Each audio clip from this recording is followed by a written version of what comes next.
கன்னியாகுமரி கல்யாண வீட்டு தீயல் பார்க்க போகிறோம். அதுக்கு என்னெல்லாம் பொருட்கள் தேவைன்னு பார்க்கலாமா? ரொம்ப டேஸ்ட்டாக இருக்கும்.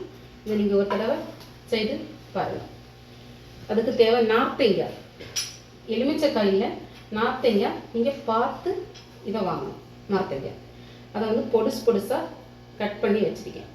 நார்த்தங்காய். அதுக்கப்புறம் வெங்காயம் ஒரு 100 கிராம், சின்ன வெங்காயம், பெரிய வெங்காயம் கிடையாது, சின்ன வெங்காயம் 100 கிராம். தக்காளி 2 எண்ணம்.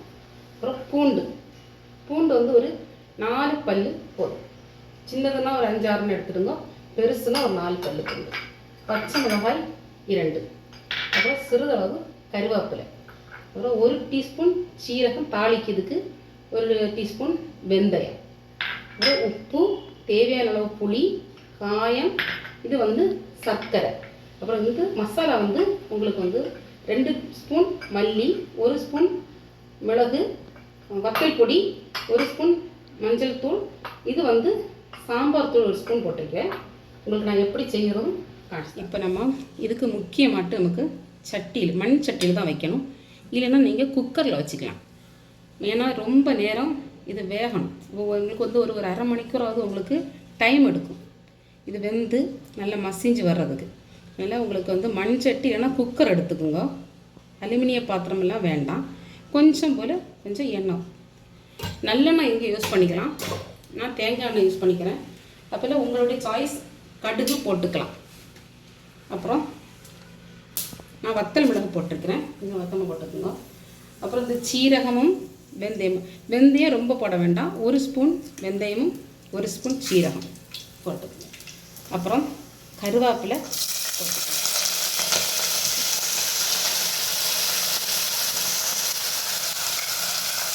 அப்புறம் பூண்டை போட்டுக்கோங்க. அப்புறமா இந்த 2 பச்சை மிளகாய் போட்டுக்கோங்க. அப்புறம் நல்லா லேசாக வறுபட்டோன்னா அழகான ஒரு ஸ்மெல் வரும் பார்த்துக்கோங்க வந்து. அப்புறம் நீங்கள் இதை வெங்காயத்தை போடணும். சின்ன வெங்காயம் தான் போடணும், பெரிய வெங்காயம் போடக்கூடாது. சின்ன வெங்காயம் ரொம்ப நிறைய வேணும். ஒரு 100 கிராம் ஆகும். நீங்கள் வந்து 2 நார்த்தங்காய் எடுத்தீங்கன்னா ஒரு 100 கிராம் வெங்காயம் போடணும். 1 நார்த்தங்காய் எடுத்தீங்கன்னா ஒரு 50 கிராம் வெங்காயம், 1 தக்காளி. நீங்கள் எடுக்கிற ஒரு பொருளை பொறுத்து உங்களுக்கு எவ்வளவு தேவையோ அதை மாதிரி நீங்கள் பொருட்களை குறைச்சிக்கலாம். 1 நார்த்தங்காய் எடுத்தீங்கன்னா நீங்கள் இப்போ வந்து ஒரு 50 கிராம் வெங்காயம், ஒரு 3 பல்லு பூண்டு, கொஞ்சம் பொருட்கள் எடுத்துக்கலாம். இது நான் 2 நார்த்தங்காயெல்லாம் பண்ணுறேன். இது வந்து நம்ம 1 வாரம் வரைக்கும் ஃப்ரிட்ஜில் வச்சு நம்ம லேசாக சூடு பண்ணி எடுத்துக்கலாம். இது இன்றைக்கி வச்சு நாளைக்கு எடுக்கிறது தான் ரொம்ப டேஸ்ட்டாக இருக்கும். நாகர்கோயிலில் எந்த நீங்கள் கல்யாண வீட்டுக்கு போனாலுமே இந்த தீயல் போட்டு இறுக்கி பார்த்துடுங்க. வெங்காயம் லேசாக வெந்த உடனே இப்போ இந்த நார்த்தங்காயை போடுறோம். இதையும் லேசாக கொஞ்சம் அப்படியே வதக்கிடுவோம். வதங்கினாலும் இந்த தக்காளியையும் போட்டுக்கலாம். இப்போ வந்து தேவையான அளவுக்குனா 1 டீஸ்பூன் உப்பு போட்டுக்கணும். 2வது நம்ம உப்பு பார்த்துட்டு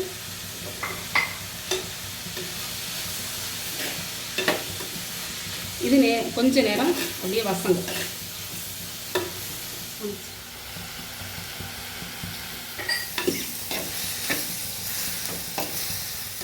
பார்த்தீங்களா, கொஞ்சம் இது வசங்கிடுச்சு.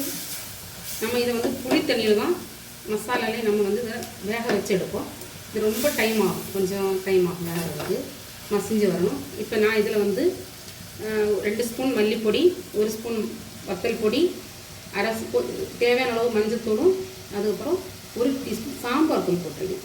ஏன்னா அப்போ தான் உங்களுக்கு ரொம்ப டேஸ்ட்டாக இருக்கும். அதுக்கப்புறம் புளி, இந்த லேசாக அப்படி மசாலாவும் அந்த எண்ணெயிலையும் அந்த இதெல்லாம் அப்படியே லேசாக. அப்புறம் நம்ம ஒரு எலுமிச்சை அளவு புளி, இதெல்லாம் கொஞ்சம் கூடுதலாகவே நீங்கள் ஊற்றிக்கலாம். புளி ஊற்றுறதுனால ஒரு பிரச்சனை, புளி தண்ணியில் தான் இது வேகணும்.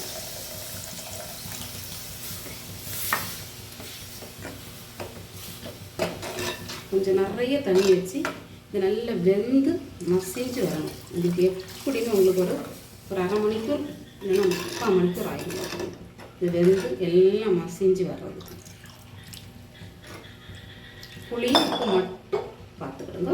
மூடி வச்சு வச்சிடும். இவ்வளோதாங்க, கன்னியாகுமரி தீயல் ரெடி. கல்யாண வீட்டு தீயல் ரெடி. இதில் நம்ம இறக்கும்போது பாக்கி உள்ள பொருட்களை போட்டு நம்ம இறக்கிட வேண்டியது.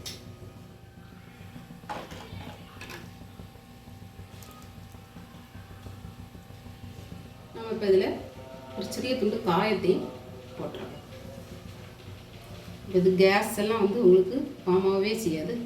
வெறும் தயிர் கூட வச்சு சாப்பிட்லாம். அவ்வளவு டேஸ்ட்டாக சூப்பராக இருக்கும். ஃப்ரிட்ஜில் வந்து உங்களுக்கு 1 வாரம் ஸ்டோர் பண்ணலாம். இப்போ நம்ம மூடி போட்டு நம்ம வேக வச்சிடலாம்.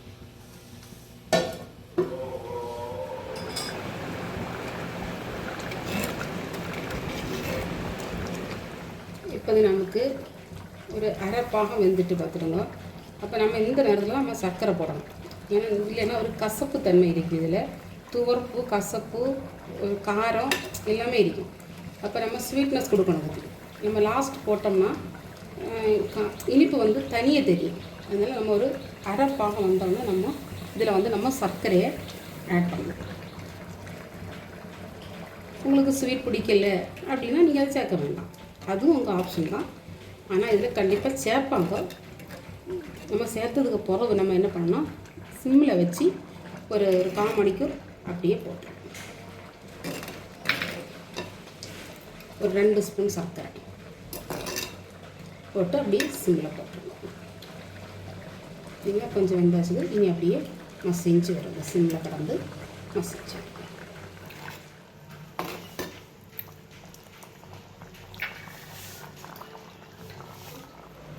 நம்ம தீயல் ரெடி ஆயிடுச்சு. பார்த்துருங்க தீயல். இப்போ நம்ம அதை ஃப்ரிட்ஜில் வச்சு 1 வாரத்துக்கு நல்லா ஆற வச்சு ஃப்ரிட்ஜில் வச்சு ஸ்டோர் பண்ணிடுவோம்.